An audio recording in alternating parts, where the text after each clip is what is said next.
I was going to roll in, I was like, what's up guys? And I like popped and like my wheel caught the like coping, like the metal bar at the top. And I like flew forward and I was like, but like my arms saved me, right? My arms, oh wait, no they didn't. My arms went out and they're like, my arms were like, I got you bro. And I'm like, thanks guys. And they're like, just kidding. And I'm like, oh no. Hi, this is Di. I make videos to share faith, hope, and love with you. And today, we have some love and some faith. Right now.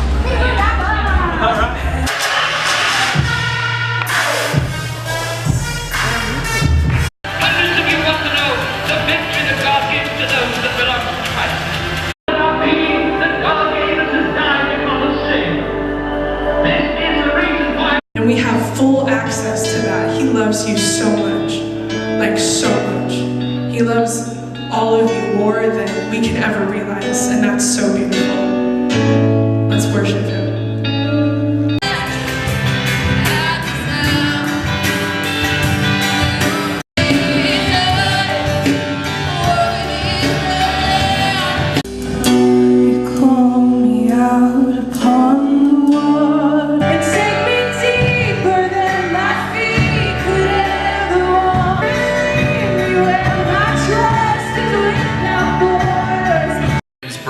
And I'm going to tell you a story about a time where I realized that I needed to be more vulnerable.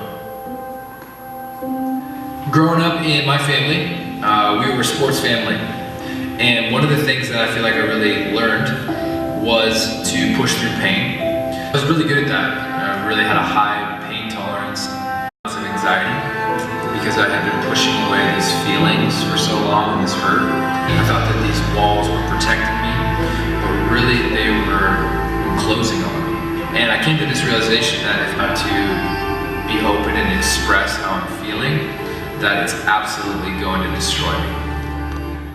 And so at the time I would constantly go to the skate park. I was the guy who was like doing all the new tricks and trying all the new things, and there was like kind of this pressure that came on me at one point because everybody's like looking up to me like, Jay, she's been a tail whip, and I'm like, sure bro. So I remember that I really wanted to learn this new trick. It's called the roll-in. Right? Like, oh, what's up, man? Okay, oh, yeah, see you later. And you like just roll right into the bowl. Like you just kind of do this hop thing and just roll right in. And it's kind of terrifying because, I mean, you know, it's like a 6 feet drop. So if you know, mess up, you're kind of, messed up. And, well, that's exactly what happened. I don't remember it, honestly. I remember like 3 specific parts. But I guess essentially what happened was I was going to roll in, I was like, what's up guys? And I like popped and like my wheel caught the like coping, like the metal bar at the top. And I like flew forward and I was like, but like my arms saved me, right? My arms, oh wait, no they didn't. My arms went out and they're like, my arms were like, I got you bro. And I'm like, thanks guys. And they're like, just kidding. And I'm like, oh no. And I like, my face just slams on the ground, right? And like, I'm like totally wearing a helmet, kids, by the way, guys. Everybody, you know, tell your kids, tell your wives, wear your helmets, they're important. But my helmet was like right here, and the bar was like right here. So, knocked out, just like concussed. And then I think the worst part though is, you know that awesome little gadget on the bars that you like pry open and you can like adjust the height of your scooter bars? Yeah? Yeah. Okay. That part just right there in my chin, and it like cut a hole in my lip. I came back into consciousness, and there's like just a pool of blood. I'm like, oh no, this doesn't look so great. This doesn't look fun. And then blacked out again. And then I like come back into consciousness. I'm like riding around the skate park. I'm like, oh my gosh, I don't feel right. But like people are like yelling at me, and I'm like, no, I'm pretty sure I'm good. Just hang on, bro. Like, don't quit, you know. Daddy didn't raise no wimp, you know. And so I just keep going, and then sure enough, black out again, don't remember anything. And then I come back into consciousness a little bit later, and sure enough, there's like paramedics there, and I'm just like, no, I'm good, guys, I'm sure. I'm like, I got this, and I'm like, just heavily concussed. There was this moment where at first when I crashed, I was a lot like the Pharisees. I was a lot like these guys who kind of like hold this like and walk like in this way that's like, no, I'm good, you know, like, I mean, sure, I fell a little bit one time, but like, no, I'm fine. Like, I'm gonna put this mask on, I'm gonna pretend that I'm okay, and sure, I might be blacking out a little bit every now and then, but like, I'm good, no, I'm fine. Like, yeah, you know, I'll just ride this one through, and you know, I got this, right? And what happened was, is I kept like blacking out, and I kind of started to realize, like, wait, maybe I'm not okay, you know? And I started to, like, really kind of, like, think, and I had this turning point in this skate park incident where I, like, looked down at myself, and I see just blood everywhere. And it was funny because in my mind, and I'd like to invite the band back up, but in my mind, I was just kind of like trying to convince myself, like, no, I'm good. Like, I'm the scooter guy at Centennial Middle School. Like, I don't get hurt. And I put this mask on, and I was like a Pharisee, and I was guarded, and I was pretending like everything's fine, and like nothing could hurt me.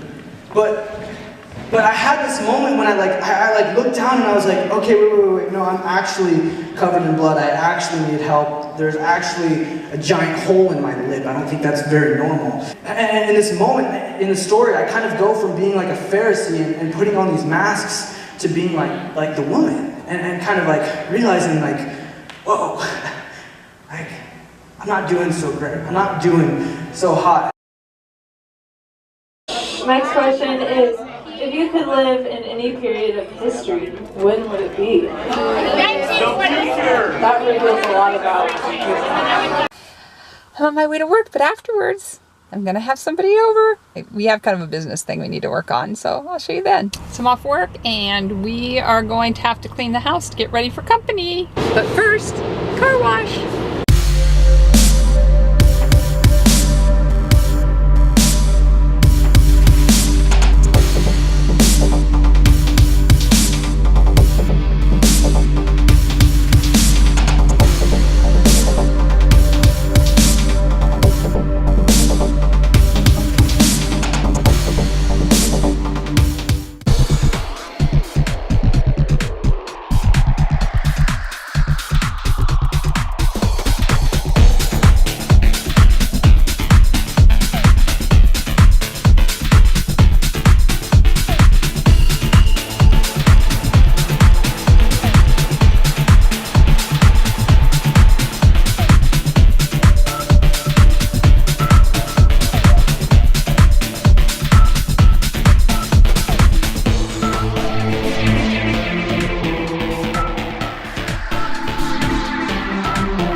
House of Cards, House of Cards, House of Cards.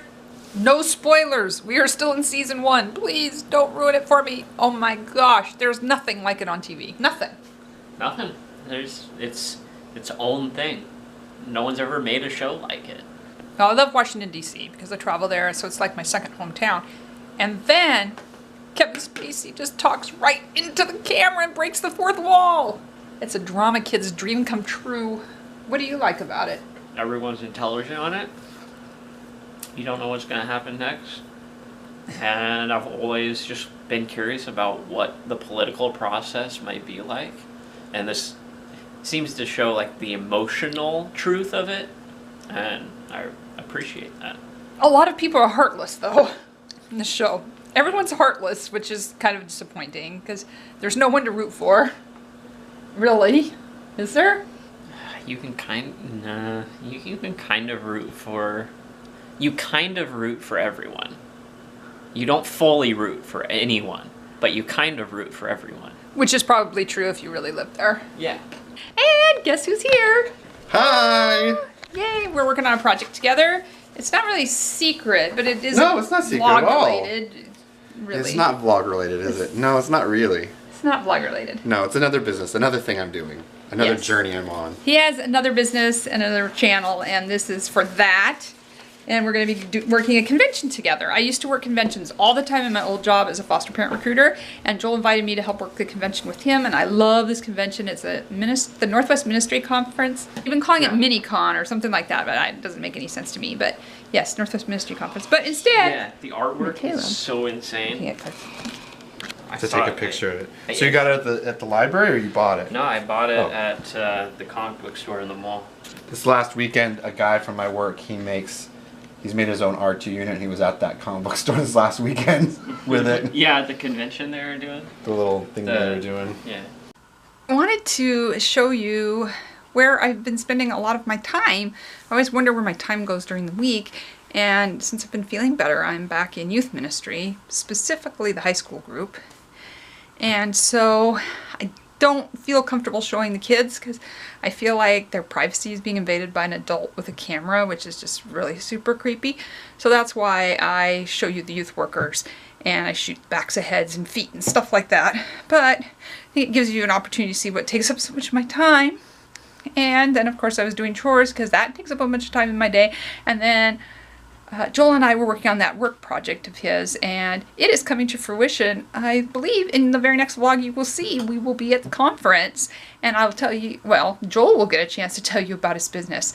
So I think that's really cool. And so this was just sort of catching up, showing you where I've been, what I've been doing, and the faith that goes into that to believe good things for high school students is really hard after raising my own. I realize how difficult that is, and I know it takes a village. So that's gonna wind it down for today. I'm going to go hit the bed. Oh, really super tired.